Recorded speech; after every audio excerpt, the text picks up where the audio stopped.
Tubona umwanya w'ikiganiro cy'isesenguramakuru turagaruka ku makuru yavuzwe none. Kongo rero ibyo ngibyo nibwira ko ihita ibona ikarita zacu twasicanze neza wa mwenda wera w'u Rwanda twawuye. Izo contre offensive urimo kuvuga ku gusubirana inyuma ingabo z'Uburusiya.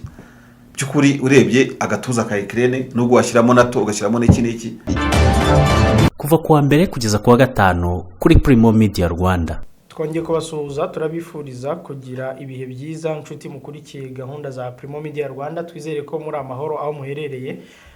Ngende Jean Dodier Karinijabo ndi kumwe na Yves Karame na mahoro bidakabije. Muri weekend wari uri kuwa gatandatu nari ndi mu kazi bidakabije ku cyumweru nabwo nakoze urebye nagiye nkora ibice nzi ko nzakora kuwa gatandatu nkaruhuka ku cyumweru ariko byabaye ngombwa ko ahubwo iminsi yombi nkora ibice avuga ngo yambereye umwanya w'akazi rwose yombi cyaba abantu reba n'undi wo muri Amerika ayisenyohereza CNN iri kuvuga bya bindi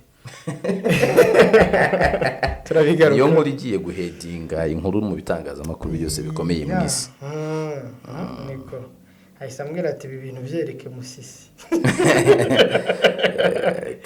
anyways Musisi turaza kumuhamagara ubuzima nanjye babaza ngo weekend wari uri he nuko muri weekend ntakubonye kuri rya garage ariko ko ntagira imodoka kenshi hari ngiye nshobora kohereza y'abandi cyangwa umuntu namubwira ntibigire gutya kanjyanayo ariko ngiye urumva se ntabwo ndayigura rwose ariko ninyibona nyine ahubwo nukubambwirira ko ngiye urumva nk'umuntu w'umufatanyabikorwa n'ikinamba kizaba icyabo n'ibindi byose bibi byabo n'amarangi ara nta kibazo umuntu yagukubye kwa kundi zikubana niyo mpamvu ntajyayo kenshi rwose ariko feedback so far ni nziza ari n'umuntu wari wambwiye ko uyu munsi nuko mbona bitankundira za kuncupa yego namurangiyeyo rwose bamufasha neza cyane abantu rero mukeneye kujyana imodoka zanyu muri ririya garage ni mu Nyarukireyo bibutse izina ariko jya ubabwira izina ubuse niba bamaze kumenya ko ari Korea High Technology Automobile Limited ni garage rikora cyane cyane imodoka z'abanyakoreya zirimo za Kia na Hyundai cyane cyane nizo bibandaho ariko n'izindi zanyu muzijyanyeyo barazikora n'abantu bashyize imbere technology muri Korea High Technology Automobile. Umwe mu mwihariko bafite nuko imodoka bashobora kuyisuzuma no kuyirepara a distance. No kuvuga ngo bijyanye na computer y'imodoka yawe iyo ufite ubushobozi bwo kuyisoma ukamenya ikibazo ifite cyangwa se ukabasha kubabwira ibyo bakubajije kuri iyo computer ntabwo ari ngombwa ko baza. Ubwo ni ku modoka nyine zikorerwa muri Korea zifite izo computer ariko za modoka zindi nazo bitameze gutyo cyangwa se zidafite ubushobozi bwo kukwereka computer nazo zirahari nazo baragufasha akenshi uzanasanga nizo ziganje imizituma nyine ujya ku garage nubwo aho waba uri hose ukabahamagara ngo bagufashe baraza ayo biri ngombwa aha rero imodoka yawe nibayigonga igahombana wikiheba ngo uvuge ngo birarangiye utangire kumenagura banki ngo ugiye kugura indi oya bayisubiza ubushyashya ari wansekeje ngo bayisubiza ubukumi imodoka ishaje ari iragenda bakayisubiza ubukumi ikamererwa neza cyane rwose iri ni iduka riherereye hari nako ni garage riherereye hari Gikondo Korea Automobile High Technology ribafasha muri izo service ariko hari na service zijyanye na trainings urabona abakanishi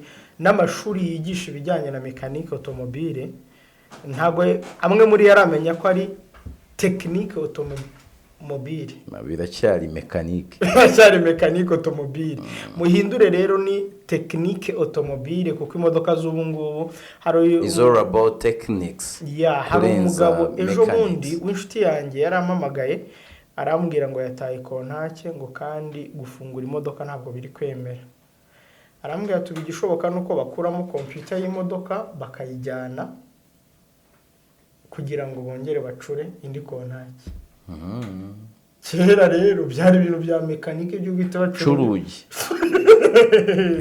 So murumva ibintu bya tekinike ntabwo tukiri mu isi uko abajura bateye imbere batagitera gatarina ba nyereza sura imitungo ikanyerera mugani wa n'urufasasi ni nako n'imodoka bitakiri ngombwa kurwana nayo, ntabwo ari bimwe byakira byo kurwana n'amajeke bisaba kubijeya. Oya ibintu byarahindutse. Amashuri nayo ni updating kuko usanga curriculum z'abantu zitakijyanye naho technology iri kuganisha iby'iki gihe. Ni mubahamagare rero kuri nimero za telefone tugiye kubabwira ku buryo mwanyarukirayo bakabafasha. Tuzibabwire? Yego. Ni 07 07 86 86 20 20 60 54 ya ukeneye assistance à distance. Yego. Ukeneye ubufasha bw'iyakure. Yego. Utiriwe na kuhagera ni ukubahamagara kuri iyo nimero ukabwira uti dore ikibazo muhe nacyo ni iki ngiki, baragufasha rwose. Korea Automobile High Technology Limited. Izi ni inzobere mu bukanishi bw'imodoka zikorerwa muri Korea nka Kia na Hyundai. Zifashisha ikoranabuhanga rigezweho zigasuzuma ikinyabiziga abakanishi bakagikoraho rikaka. Niba kandi uri no ku rugendo imodoka yawe ikagira ikibazo, hamagara aba bahanga bakudepane aho kuyiha barupigapiga ngo bayangize kurushaho. Aha hari na piyesi zose z'imodoka zakorewe muri Korea, bakagira n'amavuta meza cyane yo mu bwoko bwa Kicks, yaba ya motera ya buwate na ya feri, atuma ubuzima bw'ikinyabiziga cyawe buramba. Batera imodoka igasubirana agaciro, bayoze igataha ari mutongoro. Namwe mutunze imodoka z'ubundi bwoko cyane cyane ubu bugezweho, ibanga ni uguhora ugisha inama muri Korea Automobile High Technology bakagukorera maintenance, imodoka igahora ari mu ryenge. Ni Gikondo hateganye neza na paruwasi gatolika ya Gikondo. Ive reka duhere ku makuru yavuzwe hano mu Rwanda. Perezida Kagame yahishuye intandaro y'umuhate wo kubaka uruganda rukora inkingo mu Rwanda. Uyu munsi icyiciro cya mbere cy'uru ruganda cyatashywe i Nyabihu. Hari abagabo bivurira imirire mibi mu tubari bakayiteza mu ngo iwabo. Gusetse twikamereze. Hanyuma Repubulika ya Demokarasi ya Kongo na Kenya ntabwo umwuka ari mwiza bitewe n'uko Kongo yumva ko Kenya yakaba yarataye muri yombi kanayishyikiriza Kongo bari abatangaje AFC Alliance Fleuve Congo. Hanyuma Sudani yo yirukanye abadiplomate ba Chad, yabahaye amasaha 72 ngo bavuye muri iki gihugu. Turareba impamvu muri aya makuru. Netanyahu Hamas ntabwo iri kumwemerera neza imishyikirano akeneye. Abasirikare 5 ba Israel bo biciwe muri Gaza. Turasoreza kuri ya nkuru twavugaga yuko Papa Francis yamaze guha umugisha ugushyingiranwa kw'abafite ibitsina biteye kimwe muri Kiliziya Gatolika. Same sex marriage muri Kiliziya Gatolika. Noneho ababikora mu Cyongereza bo bari gukora titire z'ikimenamutwe ku muntu utemera ibyo bintu. Vuga ngo Pope blesses same sex relationships.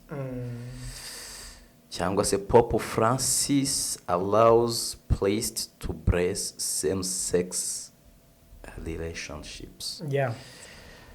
Ngibyo muri make. Ive iyi ngingo turaza kuyigarukaho gake. Cyane ko byagiye bivugwa bakavuga bati ubutumwa bwa Papa muri kubuvuga uko atashatse kubivuga, ariko noneho finally uko yashatse kubuvuga bwagaragaye. Turaza kubureba. Ive uyu munsi mu Rwanda hatashywe icyiciro cya mbere cyo kubaka uruganda rukora inkingo. Perezida Kagame yavuze ko akaga ibihugu bya Afurika byahuye nako ko kuzenguruka amahanga bishaka uwabiha inkingo za COVID-19, ariko katumye hafatwa umwanzuro w'uko mu Rwanda hagomba kubakwa uruganda rukora inkingo kugira ngo umugabane utazongera guca mu bihe bikomeye nk'ibyo. Nibuka ko no mu bihe bya COVID-19 yakunze kumvikana kenshi anenga ubusumbane bwari burimo. Ibihugu byitwa iby'ibihangange bigasa nk'ibyiharira inkingo, byari bimeze nk'ibishaka kubanza gukingira abaturage babyo no kubona ko batamarwa na COVID-19, noneho ibindi ibyo bikaza nyuma. Ariko u Rwanda ruri mu bihugu byashyize ingufu cyane mu gukingira abaturage babyo nibwira ko muri Afurika rwari muri bitatu bya mbere barutari n'u rwa mbere. Ibyo ntabwo byarangiriye aho, urugo na Senegal bari mu bihugu byanapushingaga kuvuga ngo reka turebe ko twatunga uruganda rw'inkingo kuko ibyorezo byo ntibihagaze. Duhereye kuri iki cyorezo that was ongoing, nta muntu wari uzi ngo kizahagarara ryari kizanashira. By the way, nta nubwo COVID-19 yashize, ntabwo ikiri icyorezo nk'uko Yemeye yabitangaje, ariko iracyahari. Noneho tube twakitungira inkingo, byatekerezwaga gutyo. Rero birangira ku bufatanye n'inganda nka BioNTech, ubufasha bw'imiryango nka Union Européenne, ibihugu nk'Ubudage na OMS barapanga birakunda. Ubu hari gutahwa igice cya mbere cy'urwo ruganda mu Rwanda. Ikiza kirenze kuba uruganda rushobora gukingira COVID-19 nuko ngo rushobora kubyara n'inkingo zakingira izindi ndwara. Ni uruganda rw'inkingo muri rusange, nubwo igitekerezo cyashibutse muri COVID-19. Uretse rero abantu bagiye bitabira uyu muhango barimo perezida wa Senegal Macky Sall, abantu bamwe bari babimenye cyane ko ari mu Rwanda yanageze mbere. Haje Nana Akufo-Addo wa Ghana, haza Ursula von der Leyen wa perezida wa komisiyo y'umuryango umwe bw'Uburayi, haza na minisitiri w'intebe wa Barbados witwa Mia Mottley, na Faki Mahamat w'umuryango Afurika yunze ubumwe yari ahari. Perezida Kagame rero avuga ko kubaka uru ruganda bijyanye n'uburyo ubusumbane nk'uko tuba twabivuze hagati y'ibihugu mu bijyanye no kubona inkingo byashegeshe Afurika. Ati twisanze dukomanga kuri buri muryango dushaka doze z'inkingo, uko ibintu byari bimeze ati ntibyari byo kwihanganirwa. Ni igitekerezo cyiza kuba Afurika ishobora gutangira kwikorera bimwe mu byo ikenera, hanyuma ubwo ni icyiciro cya mbere, ku icyiciro cya kabiri nacyo kizaza. Inyabihu rero mu kanya nabivuze ngo nuransetse, niba atari iyi nkuru wasetse. Abagabo barajya kwivurira imirire mibi mu tubari bakayiteza mu ngo, ariko nabo bakebuye. Aha rero ni mu Bigogwe. Abagabo baho ngo bafite ingeso zo kurya no kunywera mu tubari. Basabwa rero gukora ibikorwa bibateza imbere, birinda izo ngeso kuko ziteza inzara n'amakimbirane mu ngo bikarangira zisenyutse. Ariko uretse ko ari case study yo mu Bigogwe, ariko n'aba hano i Kigali ngira ngo ibintu by'utubenzi n'ibindi cyane uko ari n'inkuru wenda mba nabonye ku kinyamakuru nubaha. Ariko hari ibintu nyine ubona nibyo, niba kuko ari uko bimeze mu Bigogwe, bishobora kuba ari n'ibintu bihuriweho. Kubera ko uzarebe ubare ngo nko mu Rwanda inka zibagwa n'ihene n'ibihe byinshi, kandi mu Rwanda ushobora gusanga ingo ziteka inyama z'ihene mu rugo ari nke. Wajya kureba fréquentation y'abarya aho ihene ziba ziri n'abagabo, wongereho n'utwo tubenzi ugiye kubaruka uvuga ngo abantu bateka akabenzi mu rugo ni bangahe, ni mbarwa. Uyu munsi fréquentation y'abantu mu tubari n'abagabo, n'abasore, abagabo, abakobwa nabo batari bose. Ndavuga fréquentation régulière, ubwo ndi gukoresha abagana mu tubari ndi gukoresha amagambo yabaga yanditse kuri billet d'exclusion temporaire secondaire. Fréquentation régulière di restaurant non autorisé. Akano harakamize. Abantu bagiyeho cyane n'ibyo byiciro. Hazamo abagabo rero ukahita tuvuga ngo Abanyabihu ngo barasonzesha ingo, bikaba nka burya hari inkuru mba mbona ishobora guteza ikibazo kurenza kugikemura. Ariko byaro kubakebura yego, nyine nicyo ndi gushaka kuvuga. Buriya nk'iyi nkuru nyibonye iri guturuka ku bushakashatsi, ari ukuvuga ngo umugore umwe muri Nyabihu araburara kubera yuko umugore umwe muri 5 abagabo be babibereye mu kabari. Niba ibyo bintu bavuga ngo hari ikizere cyuko habaye consulta abantu benshi ku rwego ibyo bintu bishobora kwitirirwa agace. Kuko iyi nkuru nimba nyireba neza ntari kwibeshyira sa nk'isheneraliza, sibyo? Bihita bihinduka icyaha no ku bantu batari muri uwo mujyi. Cya kabiri, ko umuntu yafrekanta kenshi mu kabari ntibisobanuye ko urugo rwe rushonje cyangwa se atarwitaho. Yega. Bikaba noneho ikintu navuga ngo cya rusange ku bagabo babandi Mutesi Jolly yashakiye izina ritahuriweho. Hari abandi bantu nyine bari aho ngaho gutyo gusa bameze nk'abadafite inshingano, niba banazifite batazitayeho, atari kuvuga ngo bahungiye imirire mibi mu rugo, ahubwo nyine bameze nk'abatabizi ko mu rugo hari ibintu nyine kujya mu kabari ari ikintu cy'inyongera cyo kuba mu rugo ibindi byo bihari nta kibazo. Bikamera gutyo, ariko byaba bibabaje kandi biteye agahinda. imwe mu mpamvu ronge ibi bintu nabyemeye ivi ni ukubera ko nk'aha hantu hitwa mu Bigogwe nigeze mpakorera survey ya RBC hari 2010 niba ari 9 turimo turazenguruka igihugu tureba ikibazo cy'imirire mibi uko gihagaze. Icyagaragaye ni uko bamwe mu baturage by'umwihariko abo mu bice byera bari mu bugarijwe n'ibibazo by'imirire mibi. Ufashe nk'icyo gice cya Nyabihu ukajya na za Musanze, twagiye na za Rwamagana na za Bugesera ahantu hatandukanye, usanga nk'ubu hari umugabo twasanze afite abana 5. Babiri muri bo bafite ikibazo cy'imirire mibi, ariko ari umugabo weza nka toni 3 cyangwa 5 z'ibirayi akazigemura, ariko akaba afite ikibazo cy'imirire mibi, afite n'imodoka yo kubigemura za Daihatsu. Kimwe mu byo umugore we yatubwiye ni uko aba yumva uwo mugabo abana bakwiye kurya ibyo birayi, bagira amahirwe bakabona utwo dushyimbo. Ibirayi n'ibishyimbo bwabyo ntabwo bigize indyo yuzuye byonyine. Amavuta ngo bayumva nk'umugani. Amata rero nayo bayakama no guhita bashyira ku igare, bya bindi bamwe bavuga ngo amata agenda ku igare, bakayagemura. Ugasanga abana bashobora kumara nk'icyumweru mu rugo bataranywa amata. Hanyuma amagi byo ni ibindi bindi, hari abavuga ngo umuzungu yanze amagi, iyo mvugo iracyavugwa hamwe na hamwe, bakumva ko amagi ari ay'abazungu. Aha rero mu Bigogwe impamvu iyi nkuru nye nshobora guhita nyumva nuko iyo experience nanjye ni mu bayibonyeyo. Usanga ngo abagabo baho bigira kwirira za nyama zokeje ku biti, izingurube zizwi nk'akabenzi, ibirayi bikaranze mu mavuta, amagi ndetse n'ibindi, bakarenzaho inzoga birengagije ko mu ngo zabo batasize ibyo kurya. Ntabwo iyi ntuza ari case yihariye mu Bigogwe, nshobora no kubiri n'ahandi henshi mu gihugu. Ngiye ntekereza ko ihari kuko wambwiye ariyo ngo fréquentation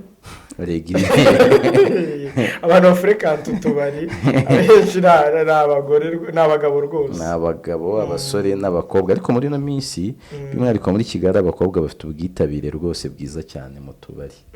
Bameze neza mu tubari n'itabi, bari kwitabira neza, bameze nk'abari gukompeta.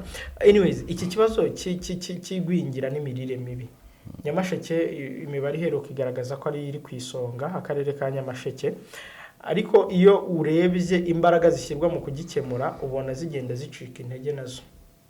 Ngewe rero imbaraga nta nubwo nzibona ari nk'ibintu bikwiriye gukorwa on the level ya household. Mbibona nk'ibintu bikwiriye kunyura muri politike ya leta, ariko by'umwihariko cyane Minisiteri y'Ubuhinzi n'Ubworozi ikaba bifitemo mu nshingano, igafatanya n'iy'ubuzima minisante, byashoboka hakajyaho iy'umuryango cyangwa se iy'umuryango ari ubwo si nayo ikorana n'ibigo bireberera umwana, yego NCDA, byanashoboka hakiyongeraho iy'uburezi. Ariko by'umwihariko mpereye kuri minagiri, kurwanya imirire mibi nyine bishingiye ku kurya, yego no kugira ibiryo byinshi, no kugira ibiryo. Noneho kibazo wenda nk'uyu munsi uri kubona ko hari ibiciro by'ibiribwa bimwe na bimwe byamanutseho gake, ariko hari igihe igiciro kiba gikaze ku rwego y'andyo yuzuye igoranye. Tuvugisha ukuri, bijyanye n'imibyarire y'Abanyarwanda, uzasanga noneho sinzi umuntu wababwiye ko muri no minsi ngo gahunda yitwa ngo kubyarira rimwe ngo umuntu agasigaza umwanya wo kurera, sinzi umuntu wayitanzemo ubukangurambaga. Urumva, ugasanga Abanyarwanda ubona biragoye kubona Umunyarwanda utishoboye ufite umwana umwe cyangwa babiri gusa. Ngereka mubwire iki kibazo ngira ngo ni Bwana Oswald Mutuyezu wakibajije Perezida Kagame 2017, avuga ko abana bavuka mu Rwanda ku mwaka bangana n'abaturage b'akarere ka Ruhango. Yasaga nk'uganisha ko u Rwanda rukwiye gushyira umubare w'abana ntarengwa. Mukuru w'igihugu aravuga ati ntabwo twagutegeka ngo ubyara abana banaba cyangwa ngo ubyara bangana gutya na gutya toya, ati ahubwo igikwiye byarabo ushoboye kurera. Navuze ndeba mu gitondo igihugu cy'Ubuyapani gifite ikibazo cy'abantu bashaje Nono, bagatunga byatumye- abakozi bake. yego byatumye ekonomi yayo cyari Nk'igihugu yatangiye kujya ku mwanya ngo wa gatatu w'ibihugu bifite ekonomi nziza. Ntabwo ku ruhande rumwe kugira abantu benshi ngewe mbibona, Ntabwo ngiye ikibazo nkibona mu kugira abantu benshi, ndakibona mu kubagira ntacyo kubaha gihari. Ni nayo mpamvu navuze ngo ntabwo igisubizo cyashakirwa ku rwego rwa household cyangwa se umuryango, Yego, nge rero cyareberwa bwa mbere. nagira ngo nkunganire ko atari ngombwa ko abantu bavuga ngo ntibabyare, ngewe iki ahubwo babyare. Iyo myumvire igiye ndavuga ngo guhinduka. nk'umuntu watanze ubukangurambaga buvuga ngo abantu ngo tubyare tuzarerera rimwe, uba usanga hari igihe umuntu no mu mikoro ntaramera neza nawe nashakaga kuvuga, none ngo arashaka ngo ahita abyarira abana rimwe ngo azakenera umwanya wo kurera, ugasanga ya minsi igihumbi y'umwana ubwayo ntihari kandi niho abana bagwingirira. None bikiyongeraho rimwe na rimwe n'ibiciro by'ibyo kurya biba bigoranye ku rwego usanga umuntu ari kuvuga ati mana igihumbi kirabonetse, yego ikiro cy'ibijumba nangahe, ibishyimbo bya mitiyu nangahe, umuntu akahita agenda agakubita gutyo, kandi ibyo biri mu biryo byiza. Noneho kuri wa muntu ukenera kutuvangavanga avuga ati hano harajyamo utunyanya, harajyamo n'ikiro cy'akawunga, ngo ari kugerageza indyo yuzuye wenda ntibanahage, biragoye. None icyitwa inyama, icyitwa ifi, icyitwa igi, cyo kigahinduka inzozi umuntu arota asinziriye agakanguka avuga ati mbe narota. Ive tunemeranye ko ikibazo cy'imyumvire iyo abategetsi mu nzego zitandukanye bakivuga kirahari, ngiye narabyiboneye. Oya, kuba gihari kirahari, ahubwo piste de solution ni iyi. Narabyiboneye nayo mpamvu rwose. nakubwiraga nti Minagiri ikoze ibishoboka byose ibyo byo kurya bigahenduka. Nuko ari igihe akenshi usanga ababisobanura babihereza ku ruhande rw'umuturage, babishyira ku ruhande rw'umuturage gusa, Ntabwo bikwiye. ariko ntabwo abaturage dufite tuzi neza ko batakibonamo igisubizo cy'imirire. Ni nayo mpamvu nyavuga ngo nimba dukeneye guhinga tujyana ku masoko, ntabwo dusanzwe tubona ari bo bahinzi nta kintu bazadufasha. Nabo ubwabo harimo abatihaza bahinga ibitabahaza. Hazakenerwa ishoramari ry'aba bagabo bakize bafite ibiceri, kuko njye ntabwo mbyemera rwose, mbivuga kenshi kuba dufite abantu barenga igihumbi batunze miliyari mu Rwanda, barimo abatunze miliyari 50, akajya ashora imari mu kazi adatunga n'abakozi 100. ahubwo naho ayishoye agashora imari mu kunywa jini. Yego, sinzi ntabwo ari gushora imari mu biryo, ntabwo ari gushora imari mu kintu gishobora, ahubwo arashora imari mu biyayuramutwe. kandi hari ibindi bintu yashora mu biri bufasha abantu, leta none ikanamuhereza incentives, none bya bintu igiciro kikagabanyuka ku isoko, ntawe atahombye, ariko byanatabaye rubanda. Ariko ugiye kureba ariko icyo kintu kibamo gisaba nanone patriotisme, kuko nanone hari igihe umushoramari akubwira ati ngenda shora imari ahantu mbona nakunguka, nkakoresha abakozi bakeya, nkakoresha ibintu bikeya. Habakenewe rimwe na rimwe abakenewe umurongo wa leta. Reka ngohereze urugero, ntabwo turi mu bantu banenze uburyo ikintu cya ino gahunda ya tumeresi yaba emphasized, uburyo twagiye ko tubari burakozwe mu buryo buri spontane, mufunge mugire gutya, ngira ngo ari babonye ahantu hamwe na hamwe n'udukioske batangiye kudufunga ngo abantu banyweramo twa 250 n'ibiki, nabibonye twavuga dutaka ibi bintu birimo guhutaza abantu, biraza no kugira ingaruka. Ntabwo uri kubona se some changes zihari noneho uyu munsi, ubonye uburyo tunyweresi iri kwamamazwa none mu buryo navuga ngo bwiza. Ariko itunyweresi reka mubwire Yves, ntabwo ijyana na production y'inzoga ziri gusohoka z'ibyuma. Hari icyo nashakaga, aracyasohoka inzoga nyinshi z'ibyuma zisa nkaho zishaka guhangana na tunyweresi, zifite volte nyinshi ku bantu bariye gake, barimo n'abashonje. Icyo ni ikindi, reka tubanze turebe akantu keza gahari, urebe uburyo bari kwiyamamaza none mu buryo bushya. Hajemo n'ubukangurambaga bw'abasinzi ubwabo, ukajya kubona ukuntu umuntu w'umusinzi yafashwe akantu ka tunyweresi yashyizemo ifoto ye ati tunyweresi. Uriya ni message ikomeye, gufata igisambo kikajya kubwiriza uburyo kwiba ari bibi. Hari igihe utakigira n'isoni atari kuzongera kumbona none bandirimbije yaba rubebe ntazongera kwiba, ya ntazongera kwiba. Ni ubukangurambaga bwiza. Nabonye hari n'abantu b'ibyamamare bashobora kuba ari amasezerano, barimo abanyamakuru bamwe bo mu mikino, nabonye nabo wagira ngo bakoze amasezerano yo gutangira kwamamaza iyo gahunda, which is a good thing, nubwo bikiri mu ntangiriro. Iyo gahunda nakubwira ngo uko bizagenda bikomeza, bagatangira guhypinga igiciro cy'inzoga ku rwego inzoga itaba affordable, uri kumva bagatangira ibyo ni kubwira uguca igishoramari komeza oya ntabwo ari uguca ishoramari intege ishoramari iyo uzamuye igiciro cy'inzoga ahubwo burya wa mushoramari ashobora kunguka ko hari uburyo bubiri muri ekonomi hari icyitwa profit maximization n'icyitwa sales maximization buriya wa muntu uzamuye igiciro cy'inzoga yacuruzaga amacupa 5,000 agatangira gucuruza 2,000 hari igihe bya 2,000 n'ubundi abona ya nyungu yavanagaho kuko wahise umujyana noneho muri profit maximization ariko icyo ukoze ufashe wa muntu utabashaga kwigurira ibiryo akagura inzoga noneho ava mu cyiciro cy'abanywa inzoga kuko inzoga ntabwo ari basic need tujye tuvugisha ukuri ko nabonye kuri bamwe mu banyarwanda yabaye basic oya ni kwa kunda abantu avuga ngo ibintu byandenze ngo n'uri nta myaka 100 n'ibikibira ni ikibazo cyo mu mutwe gusa ikintu kiri basic need ni kurya n'amazi byarakaze nyine aho ngaho noneho byagenze gucyuza ikintu cyiza kitakibaho inzoga ntabwo iba affordable kuri wa muntu n'ubundi bifite ibibazo biza kumuhitana sibyo none nuza kuyafodinga ntabwo ari bwafodinga amacupa 10 izo ni politiki abantu bashobora kugenda bakomereza aho heza mu Rwanda si ngombwa amacupa 10 shefu hashobora no kujyaho icupa rimwe rireshya guterera haje hashobora no kwita hajyaho gahunda yo kubwira nko kuriya ko muri Ethiopia bakabwira utubari batari ko nta muntu uzajya ufata amacupa arenze 3 mu kabari kamwe abantu agatangira akagorwa no guhindagura utubari cyangwa akabwira utubari umuntu winjiye yanyweye ntabwo ari byiza kumwakira ikagenda iba politiki abantu begzekta kuko bibinjiramo bakayigira iyabo gake kandi mu buryo butameze nko guhutaza njya ngwereza urugero nkakubwira nti iyo umuntu wamweretse uburyo ibintu ari ibye ni ukuri kw'Imana ntabwo bikenera igitsure n'igitutu kandi biragaragara hari n'ingero zibigaragaza abantu kera njya mbikubwira barijujutaga ngo babangiye kwinjira mu isoko batambaye inkweto njya ndeba mu mujyi wa Kigali umuntu ararya shikarete kagashishwa kugira ngo akajugunye hasi akagashyira mu ikoti atwari nabigabanyije kubera kurwara igifuriya byagiye bikiza abantu hanyuma kwihagarika ku muhanda byongera ngo hamwe byabaye amateka hari ibindi bihugu bakubwira ati na perezida aragira ndibuka ko hari igihe nageze i Burundi najya kwambuka muri zebra crossing nkagira gutya imodoka zigahagarara nizo hepfo zigahagarara nkambuka nagera hakurya umuntu akambaza ngo uri muri iki gihugu nkamubwira ntoya ndi wo mu Rwanda ngo nakabiketse nari ndigoma nako umumotari kasike turagenda hamya Rwanda Kagame abari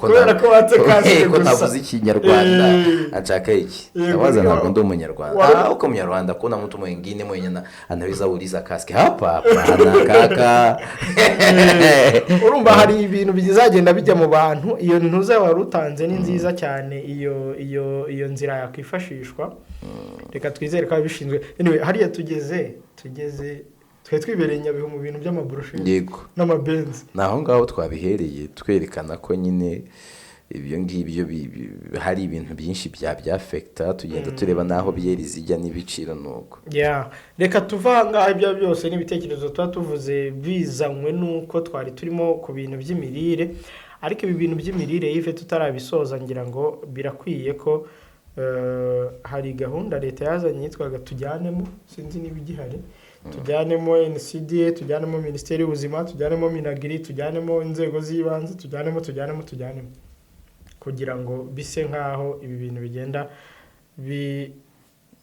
inzego zizagenda zijyanamo bizagenda neza wabonye hagati ya Ruto na Tshisekedi ko bishobora ko moto ezopera ubwo iryo ni iringa ezopera ubwo ni muri Rowatsi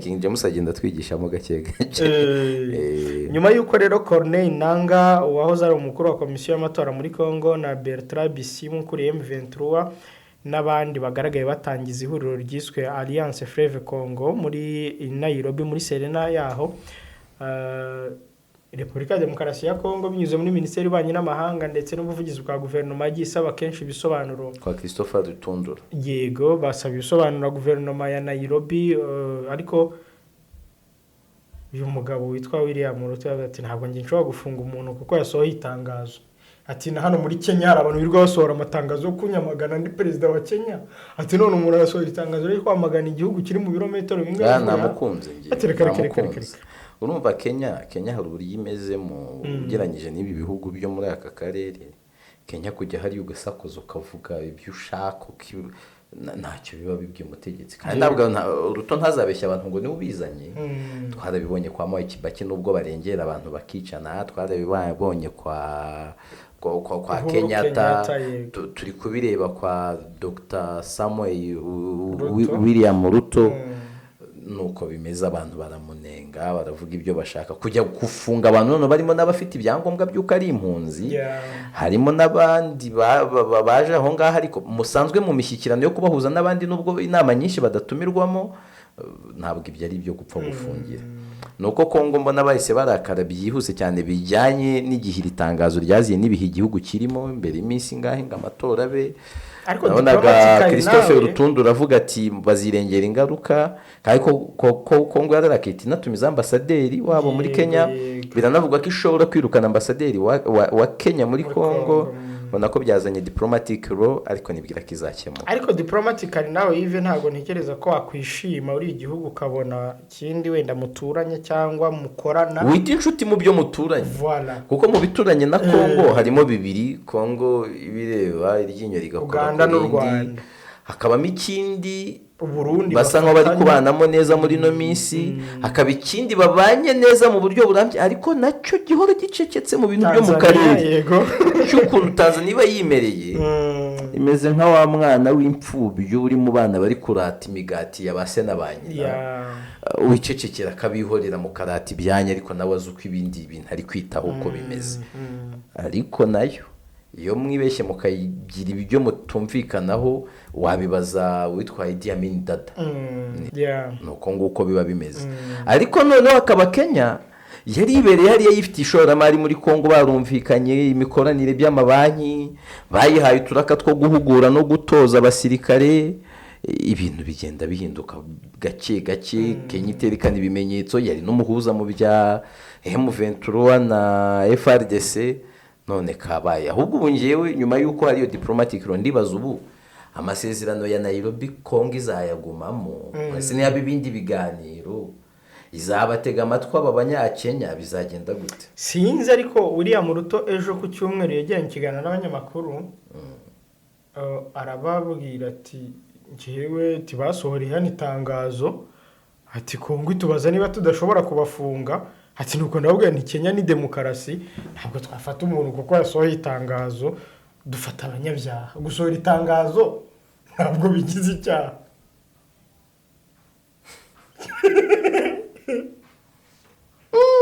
Ariko muri aka karere ngira ngo hari ibihugu bidashobora kwihanganira ikintu nk'icyo ngicyo my friend. Witwa Tikenja Fakoli. Ndamubona umuhanzi. Mon pays va mal, domara mal. Wabifataga atashyiramo ngo East Africa va mal. Ntabwo ariko byumvikana none mu buryo buri diplomatique ibintu nk'ibi ngibi y'abantu reka ni bimwe kirya abandi cyo bakishariza. Yego ndimo ndabyumva. Ishari Gasana Eugene aherukaye. Ndimo ndabyumva y'u Rwanda. None se rwo rwabyakiriye neza? Rwatumije ambasaderi. Ntabwo rwatumije ubuhe se bundi yari ahari. Ndavuga ruratumiza utanu wa Kongo yigeze yiruka mu Rwanda. Ntabwo nta nubwo amaze imyaka 10 adahari. Koko se. Burya twe tumufite yo nawe bagira. Yego bafite charge d'affaires. Nta bisobanuro yigeze yako se nawe. Oya. Umva rero twe nta kibazo cyari. Ntacyo. Shabaya. Ofete bino bihugu bigenda bitugaragariza icyo mwita demokarasi n'icyo twita demokarasi cyari cyo. Nk'ubu minisitiri wa nyirabanga wa Kenya yari yavuze ko yitwa Musalia, yari yavuze ko Kenya yitandukanyije n'amagambo ari yose cyangwa ibikorwa bishobora guhungabanya amahoro n'umutekano muri Kongo mu gihugu cy'inshuti. Ariko buriya mu Ruto azavuga ati no ntabwo wafunga umuntu kuko yavuze.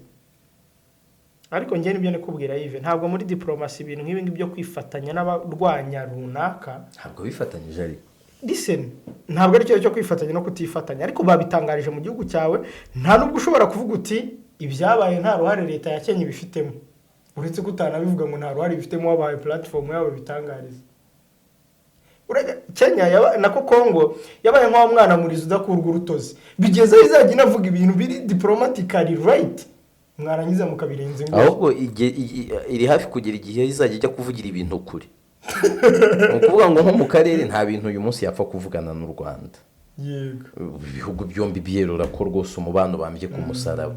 nta bintu uyu munsi uretse ko Museveni mutinyamo ntabyo yavugana na Uganda nta bintu bifatika bapfa kuganira na Kenya ubwo none ubwo na Kenya ibijemo Tanzania isanzwe riga ihateretse ariko itahabo Tanzania rwose mu karere Tanzania muri iki cyitwa East Africa rwose ntabwo ibibagamo ubwo ariko urumva Kongo murimo murayihohotera Kongo isigaye ivuga ibintu byaba ari byo byaba atari byo you guys don't care kigaragara uri kona nk'umwana wo murekarasa waje nko mu ishuri akaba arrogant yego ntabwo mwashoboraga kumugadutira twebwe tugiye kurya ubugari dusimbuka ha prefa bahagaza ha ni materi iyo yibeshyaga kabigana yafatwaga kane ku munsi uko ngimeze nk'umurekarasa ariko ntekereza ko binaterwa no guhora ivuga ntabwo ari ukubugariga yarabona iravuga kuko hari igihe ukomeza usubiramo ibintu ko Kongo kuva yabona ubwigenge nta bihe byiza yigeze itunga bifatika ku bihe bito ku bihe bya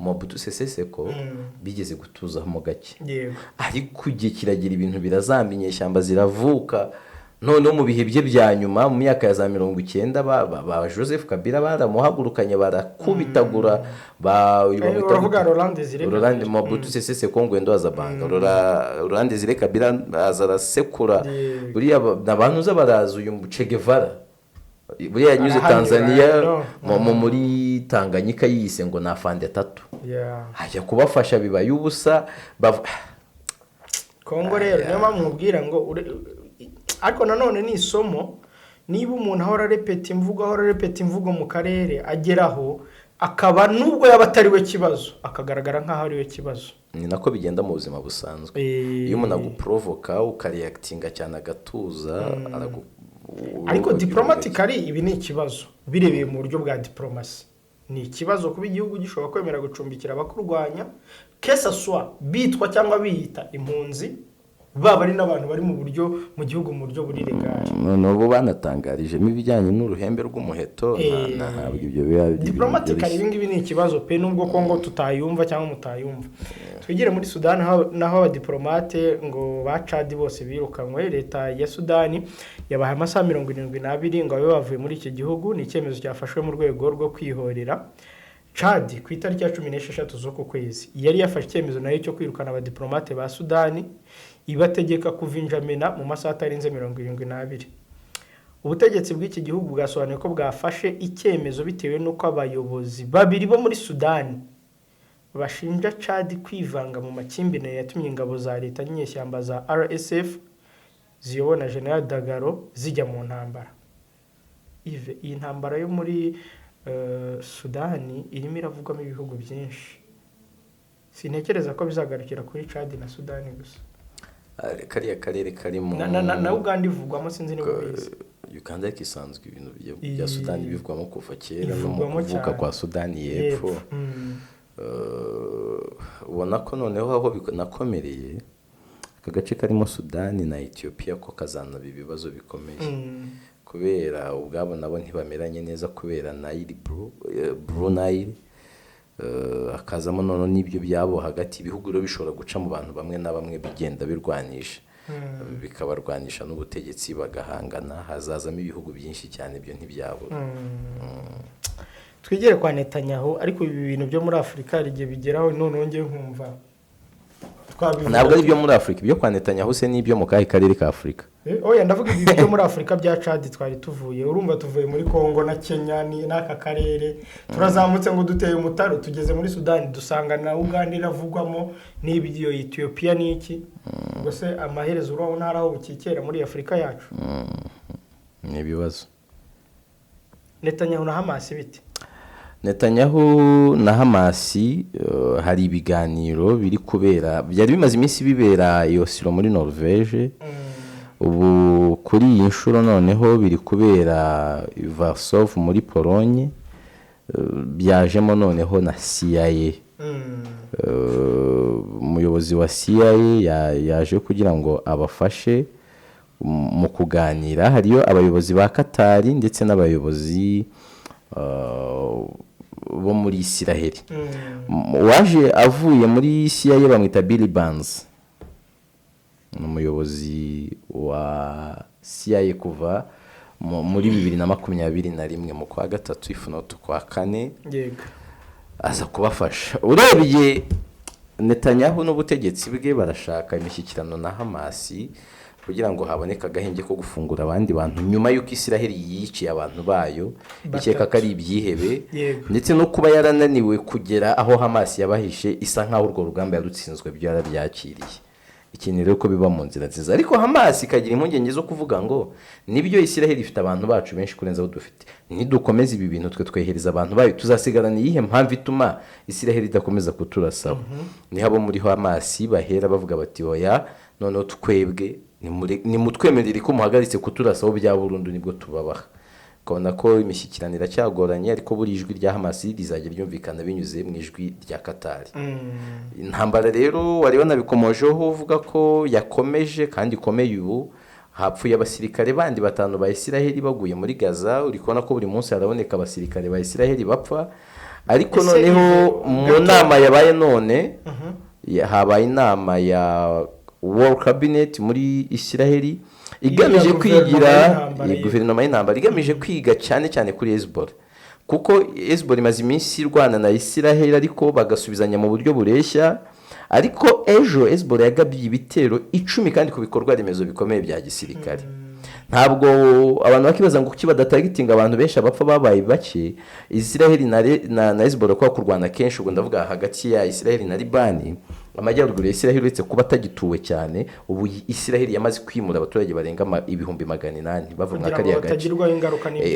Utibeshye 800,000 mu gihugu gituwe na miliyoni 10 ntabwo ari abaturage bake agacuba wakaviza. Noneho ukabona ko no bameze nk'abari kwitegura intambara ishobora no kubamo kudahangana na Hezbollah gusa, ahubwo hazamo no kuburizamo kwirema kwa Hamas. Bivugwa yuko noneho ngo bari kure mu mutwe simusiga bawuremeye muri Libani.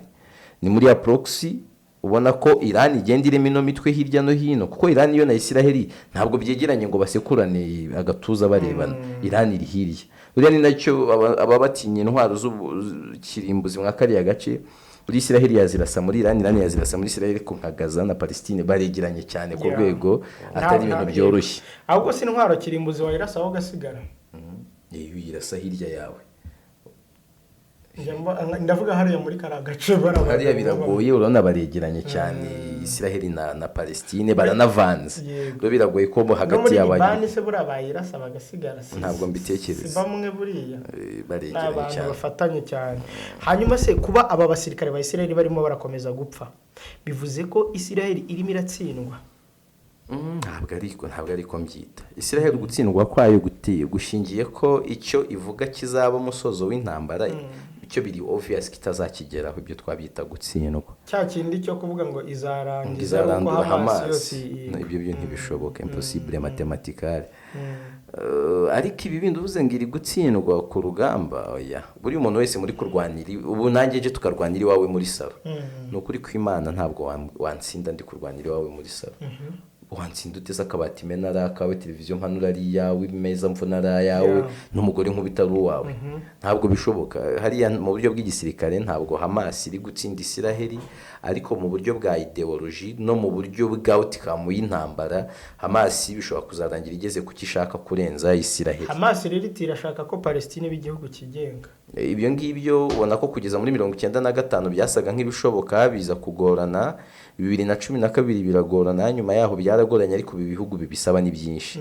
Uri kubona ko biri gutuma jobundi perezida wa Turkiya Recep Tayyip Erdogan byatumye abonana na Joe Biden, ibintu bimeze gutyo, ndetse n'ubu ngubu abaminisitiri b'ububanyi n'amahanga ku bihugu byombi biriwe baganira ku gukemura biriya bibazo, kandi nicyo gitekerezo nyamukuru Turkiya ya advancinga cyuko Palestine ari igihugu. Wenda ikiganiro gishobora no gusohoka abantu babonye imyanzuro.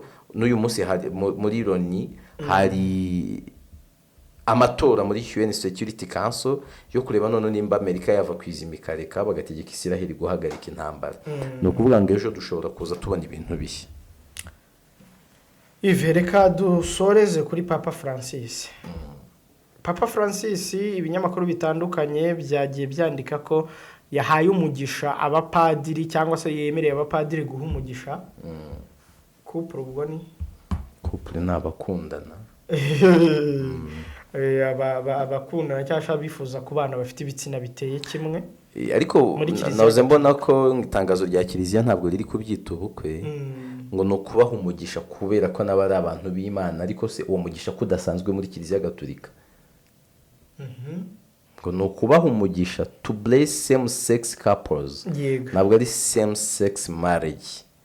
Ni uguha umugisha, ni ukuvuga ngo ni ukuba bashyizemo kano kajambo ka relationships. Yego, abantu bakundana bahuje ibitsina, ariko ubwo tukibaza abantu bakundana bahuje ibitsina tuzi intumbero yabo, ni ukuryamana, ni ugusambana bahuje ibitsina, ni ukubana nk'umugore n'umugabo bahuje ibitsina, abantu kuba blessinga, no kublessinga na bya bikorwa bakora muri iryo zina. Kuki batatureka natwe tudahuje ibitsina tukajya twiryamanira batiriwe batubwira ngo ni ibibazo? Uyu mukardinali yitwa Victor Manuel Fernandez yavuze ko ngo the declaration did not amend the traditional doctrine of church about ngo ntabwo iyi declaration yahinduye yego uko kwemera gusanzwe traditionnel mu ntuza muri kubijyanye na mariage bimeze muri ibi bintu. Ntabwo bitandukanye n'isakramento rya mariage. Aba bantu ni berure bakuragaho ibuna nibakorehagaho inyuma kuko ubushize ngira ngo abantu barabivuze bati oya ubutumwa bwa papa mwambwumvise uko butari, barajya hara barabidefanda, ariko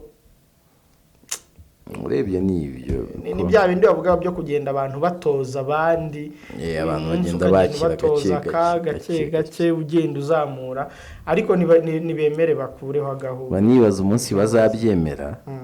Hari abagabo n'abagore benshi bazajya baza bakabwira Kiliziya batari ko murabizi. Nge nakurikije traditional nyine karica mu Kiliziya, ariko nge niyumva nk'umugore. Rero ibintu ni bibiri, mwimbwira ngo umuntu adivorushije ngo ibiki n'ibiki, oya ngewe nje gusezerana nuko niyumva, none ariko niyumva kiragiye sinabyiyumvaga. Nibakureho agaho.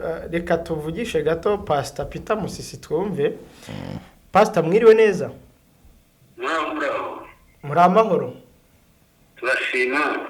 Mwamaze kubona iyi nkuru ivuga ko Kiliziya Gatolika umwungeri wayo Papa Francis yemereye abapadiri guha umugisha abantu bari muri relationships ariko bafite ibitsina biteye kimwe? Iyo nkuru kandi bikigeraho ariko inyuze zashokize. Wayakiriye ute se? Nayakiriye ntabwo mu bizira biganisha ku musozo w'iminsi. Kuko ibyo ngibyo n'ubundi tubivuga ko ubundi ni uko abantu batajya babyumva cyangwa se batajya babyitaho. Ubundi gahunda igana mu ijuru yamaze gushyirwamo wo kurimbukaho kugira ngo hazemo agakiza kadufasha. Mwari mubyiteze nk'abapastori cyangwa bije bitunguranye? Baravuze ni mwari mubyiteze cyangwa biratunguranye? Byiteze narizi yuko ibyo bigomba kubaho, ariko ntabwo narizi yuko ndashobora kubaho ubu ngubu, kuko habajeho kubaho ibintu byo kwakira abantu bahuje ibitsina, abantu bahinduje ibitsina ejo bundi. Yego, abantu bahinduje ibitsina bari abagabo bihindura abagore. Papa yararutse kubakira n'abatekera, barishima bajyana ibyishimo, ndetse yemera yuko rwose kutabemera muri Kiliziya nk'abantu nabo cyangwa nk'itsinda rya gatatu n'imiterere ya muntu byaba ari ukubahindukira. Kandi yuko Imana ari urukundo n'abibazi, kandi vuga yuko bashobora kubatizwa mu gihe bigaragaye ko nta mbogamizi ihari, cyangwa no kuba bahabwa n'ibasakramenti yose. Ibyo rero byarabaye, urumva abantu baba barihinduje ibitsina bakayiha hejuru, ukundi baba barurwanya itegeko ry'Imana n'ibyigomeke. Imana yabaremye ari abagabo cyangwa abagore, nta mpamvu yo guhindura ngo babikinde. None se ubundi Pastor, kuva na kera abo bantu baba bahindura n'abadahindura bose ntibyahozeho ibi bintu? Hari igishya kije? Hari igishya cyaba kije? Kuko no mu bihe byo hambere ngo babandi bagiye bahinduka inkingi z'umunyu, n'ubundi bamwe muri bo babaga bakoze nk'ibi. Bahindutse inkingi z'umunyu se ko ari mukaroti. Ariko uriya mujyi waho nyine ngo wari warasayishije mu byaha nk'ibi. kandi abishoboye n'ibigomora bararimbutse kugira ngo batubere akabarore. Ni ukuvuga nta kintu ndemera yuko kuva kera hagiye habaho ibibi ku isi, ariko byabereyeho kuba akabarore kugira ngo twebwe ibihe byose bitwibutse kandi bitwigishe kureka kubaha Imana.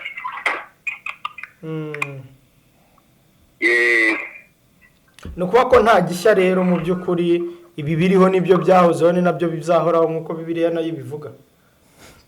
No, kuvuga ngo byahozeho cyangwa ngo nta gishya, ikintu cyitwa ikibi cyatangiranye no kugwa k'umuntu, umuntu arigomeka.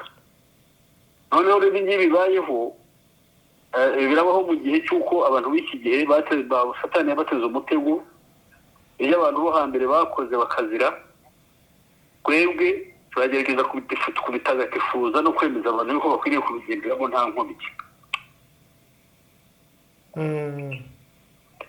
Iyo bakoze batyo rero ikintu baba bakoze kuba ari ukurwanya Imana ku mugaragaro, kandi bikaba rero bigiye kuba ku gahato. Urabona ibihe bya Sodoma na Gomora uko byatangiye bagenduka kuri uko babaye, ntabwo ayo mateka bayaduhaye. Ariko ibiri ubu ngubu noneho hariho agahato n'imbaraga zikomeye cyane tuvuga mu bushorishori bw'ubutegetsi bw'isi, kugira ngo abantu bigomeke ku Mana ku mugaragaro no kurwanya ibyo yategetse. Pastor urakoze cyane. Abasaba Imana ibumvishe cyane. Ive ngira ngo wenda mu kiganiro kirambuye tuzumva icyo Pastor Musisa bivugaho na Padiri Rushigaje kimukanya twavuganaga ambwira ko ari bwo akibibona. Wenda nawe azatubwira uko abyumva, ariko njya mbona Bibiliya ivuga ko nta gishya kiri munsi y'ijuru. Ibi nabyo ntekereza ko atari bishya kuko muri Sodoma ni Gomora ngo byarahabaye. Ikindi umuntu akibaza ati koko niba ibi bintu biri kuba gutya ni iminsi ya nyuma nkuko cyane ko hari abemera ko yunga ari papa wa nyuma. Ubwo nyine impinduka y'abari gukora zikaba ari ukumena umuceri. Nuko reka tubitege iminsi, burya ikintu iyo kikunaniye ugitega igihe ukazategereza ikizavamo. Ivi dusohoreze aha twigendere, dusoze dushime cyane igiti mu jisho wadufashije ku mashusho n'amajwi, ko nabo twabanye bakoze cyane.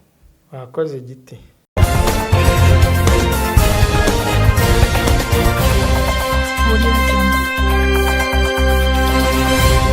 Tubona umwanya w'ikiganiro cy'isesenguramakuru, turagaruka ku makuru yavuzwe none. Kongo rero ibyo ngibyo nibwira ko ihita ibona ikarita zacu twasicanze neza, wa mwenda wera w'u Rwanda twawuye.